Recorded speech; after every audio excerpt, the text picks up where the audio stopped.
Today we're going to talk about some popular fantasy and sci-fi authors I have yet to read. The rule is that I have to have read nothing from this author. For example, R.F. Kuang would be excluded despite the fact that I haven't read her fantasy stuff. I have read Yellowface from her. So I'm not allowed to have read anything from these authors, which makes it worse when you hear who's on this list. This might be a bit of a controversial video and I'm going to apologize right now. I will say if they are on this list, that means I am interested in picking up their work eventually. This list is in no particular order, but we're starting off with a heavy hitter, George R.R. Martin. I know, I'm sorry. Most well known for his A Song of Ice and Fire series, George R.R. Martin is one of the biggest authors in fantasy. I did watch the Game of Thrones series and I really enjoyed it. I think I would really like the books. I think the one thing that's put me off is how big they are. They're going to take up a good chunk of time and I kind of already know the story for the most part. And also the fact that it's unfinished. I think there's always just kind of accumulated as deprioritizing it. It's definitely a series I want to read and I think I will love it when I eventually do. I have heard about a couple of the changes that are in the book and they sound really interesting. In particular, some dead characters that aren't really dead or come back as not quite dead characters. Things like that sound really interesting. And I do have the paperback set on top of my bookshelf, so I will get to it eventually. Next on up, we have N.K Jemisin. Now, I don't know why I've not picked up N.K Jemisin yet. I don't see a lot of people talking about her work. So I don't know if it's always been in the back of my head as a series that's highly renowned, gets amazing reviews, very, very popular, but always just seems to slip off my TBR. The Broken Earth trilogy in particular is the one I want to read. I've heard all her work is really good, but this is kind of, from what I've heard, the best of her work. So I did pick it up when it was on sale last year, and it's a series that I will get to eventually. I know Jay over at Captured in Words is a huge fan of this trilogy and talks about it all the time. Not many people talk about the premise of the Broken Earth trilogy. I've not heard a lot about what the series or what the trilogy is even about, or what the characters are like or anything, but I think from what I've heard, the very little that I have heard, that it's quite good going in blind to this series because it is quite plot twisty, I think. Next on up, this is quite funny because I do have a Discord. If you've not joined that, you can join it completely for free in the description below. But we have some fandom channels where people are able to talk about the Cosmere or Malazan or different book series that are really popular. And probably one of the most active on the Discord is Sun Eater by Christopher Ruocchio. But I have not read any Sun Eater, so it's my Discord. I feel like I should be joining in the conversation, but I can't because I have not read Sun Eater yet. However, that Sun Eater has just really spiked in popularity recently with Patrick and Daniel both making reviews and selling out the paperbacks and the hardcovers of Empire of Silence. For a while they were impossible to get until we got a new run of stock from the publisher. The reason I have not picked up Sun Eater yet is because I know I'm going to love it. It's going to suck up all my time, and I do want to close out some series before starting another big one like Sun Eater. But the fact that we are getting the final book this year, I believe we're getting Disquiet Gods in April, and I think there is a chance of getting the final book at the end of the year, if I'm right on that.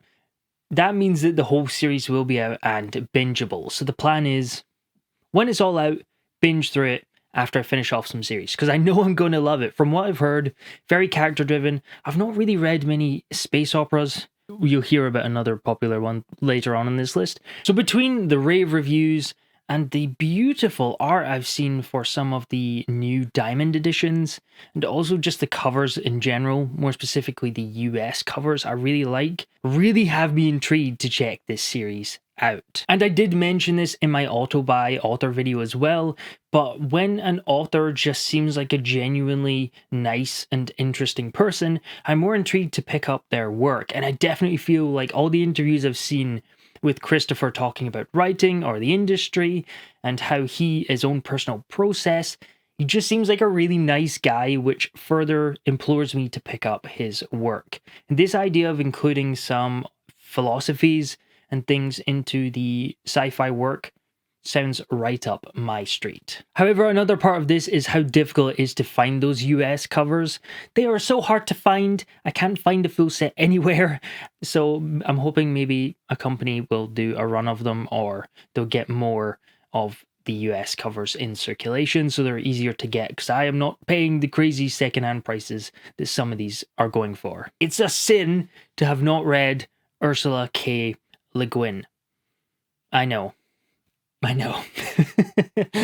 A lot of people seem to have grown up with these books, and I don't know if it's just wasn't really on my radar as a kid, or I just never came across it, but it just wasn't a series that I'd heard of until I got into the genre and into the communities. I don't know a whole lot of fantasy readers in real life, so it's very easy to kind of miss these even huge names until you join these online communities. For someone who's made such a big splash in the genre and has influenced so much of modern fantasy, is definitely an author and series of works I want to get to eventually. Next on up, we have Stephen Erikson with the Malazan series. Now, this has just been a terrifying series to start because so many people say it is very difficult to get into and it's quite dense and takes a lot of, not concentration, but a lot of your focus to follow and keep track of all the moving parts. And as someone who likes to juggle a lot of different series at the same time, kind of bounce between a couple, particularly long series right now, I'm reading Hob, I'm still working through Sanderson backlog, although I'm almost done with that, as well as a bunch of trilogies where I've read 1 or 2 books and I really need to finish them off. It's just kind of been put off by the length and the denseness of Malazan. However, with the new Broken Binding set and seeing those covers and all the hype around Malazan, it has me so excited to pick up this series. It also seems to be a really good series to do a buddy read and have like a group of people who can kind of help each other figure things out or talk about things that someone might have missed and just kind of have a back and forth and discussion on the books or the chapters and all the characters and machinations going on in this series. So once the Broken Binding books do come out, I will probably run some sort of read-along, either part of the monthly book club that we are already doing, or just do a little side thing with Malazan as well, so we can read it as a group, because I think that would be a ton of fun and definitely a much easier way to keep track of it. So I was talking about Sun Eater being a really popular channel in the Discord. Probably the second most popular channel in the Discord is Red Rising by Pierce Brown, which I've also not read yet. So there's a lot of conversation going on about this series, mainly because we've just had a new book and we're getting another book this year, and it's a very highly popular series. I was going to pick up Red Rising a couple years ago, and I think I just heard a more mixed review on the first book and I kind of was put off, which is a complete mistake because I had the same with Robin Hobb Assassin's Apprentice, where people seem to be more mixed on the first book. And I loved the first book, so I should know better, and I do know better now than to trust just a couple reviews that I've heard. However, at the time, I read it and I was like, oh, okay, it still sounds good, I'll maybe get to it eventually, and I've just not got to it eventually. Especially with that first book being such a Marmite book, there seems to be people who love it, and they're immediately addicted to the series, and others are just not a fan at all of how it is written and how the first book is set up. From what I've heard, I do think I will be in the I like it camp, and I am up for still continuing on even if I do feel more mixed on the first book. I'm completely fine with that. So it's definitely a series I want to check out, and I'm sure it's one I'm going to love soon. Maybe. Right, listen, this one I'm going to fix soon. This one I'm going to fix this year at least. If I don't read a Terry Pratchett book in 2024, I will put in the Discord a voting system and you'll get to pick my next read no matter what it is, and I have to read it. It doesn't need to be Terry Pratchett. And I'll read whatever book you guys say I have to read. I will put that as a condition now because I need to read Terry Pratchett this year. I know I'm going to love Terry Pratchett. I love humor in books. It's something that I just kind of figured out recently, that I'm like, oh, I'm really into all these kind of funny books, or have books that have funny elements. And kind of the humor fantasy series and author is Discworld with Terry Pratchett. So it's a major sin that I have yet to pick up any of his work, especially because they are quite short and very easy to fit in between other works. I do want to just sneak in at least 1 or 2 Terry Pratchett books this year. I'm thinking of starting with Guards. You can let me know in the comments below if that is a good place to start. It seems to be the most popular entry point, or the one that is most recommended as an entry point into Discworld, because I know it's in arcs, and you don't read it in publication order. It's in these like little character arcs, and that's the City Guard arc. Starts with Guards, I'm pretty sure. So Guards this year, it's going to happen. Hold me to it. This next one is interesting because I actually think it's more of an underrated author. Not necessarily this series. I think Adrian Tchaikovsky, Children of Time, is huge in the genre. However, I've heard this series and some of his other work are always super highly rated, and he sounds like an incredibly unique and amazing author, but just I don't see him talked about nearly as much as how good the reviews seem to warrant. So it's definitely an author I want to delve into. I'll probably start with Children of Time. I know that's kind of the series, if that makes sense. And I know Johan over at Library of Viking, he recommended this series to me more than once. So it's definitely one I want to read. But I do also want to move into some of his other work, especially it's got a really cool cover. Tchaikovsky? City of Last Chances. I think I put the sequel in a new release video, and I went over the synopsis for City of Chances, and it sounded incredible. The synopsis was so unique and so interesting. Even the way that the synopsis itself is written, I think, is incredible writing. So very intrigued to check out his work, particularly with his prose and just very unique style. How many times can I say unique? And so my sins continue. To James Islington. I think that's how it's pronounced. Islington? I think it's Islington. Between The Shadow of What Was Lost and also The Will of the Many, his books just sound right up my street. They both sound really, really amazing. I do think I'll probably read The Will of the Many this year. There is a plan to do a buddy read on the Discord in April for The Will of the Many. So I'm hoping I can close off some reads that I've currently got and read that in April with them. But I said something that is in the Lycanes trilogy, and I don't know if it's considered a spoiler, because it's what I've been told and I've not read the series, so I'm not going to mention it. But there's certain elements to the trilogy that just sound like a ton of fun that I've not really seen in fantasy at all. So I'd be really intrigued to see how it's dealt with this sort of high fantasy, chunky, all-consuming trilogy of fantasyness. But I'm probably going to start with The Will of the Many, which is Roman-inspired and was on so many people's top 10 reads of the year last year. So I'm super excited to read that. Second last, we have Andrzej Sapkowski, the author of the Witcher series. There's a couple reasons I haven't picked it up. One, it doesn't get the rave responses that some other series do, despite the fact it is iconic in the genre. But like I said earlier, take reviews with a grain of salt. Doesn't necessarily mean I'm going to dislike it. I might love the series and become an all-time fan. I know Elliot Brooks is a huge fan of the Witcher series. But a couple of things that were also holding me back was I wasn't sure if I wanted to play the game first, Witcher 3, which is kind of a sin to say on a book channel. However, I've heard they're very similar stories, and the game is really, really highly praised as one of the best games of all time. So I was thinking, might just play that first and then read the books afterwards. I also have seen the show, and I love the dynamics between the characters, and because I have nothing really to go on, I don't know how close it is to the source material, but I really love Henry Cavill as Geralt, and just sort of the story in that is really, really good. Falls off as the series goes on, but overall, I think it's a really interesting story and setup and world and characters, and this whole grumpy sunshine trope between Geralt and, I think he's called Dandelion in the books, the Bard, is awesome. So let me know, should I play the game first or should I pick up and read the books first? I've kind of got this analysis paralysis of I don't really know which one to do, so I've not done anything.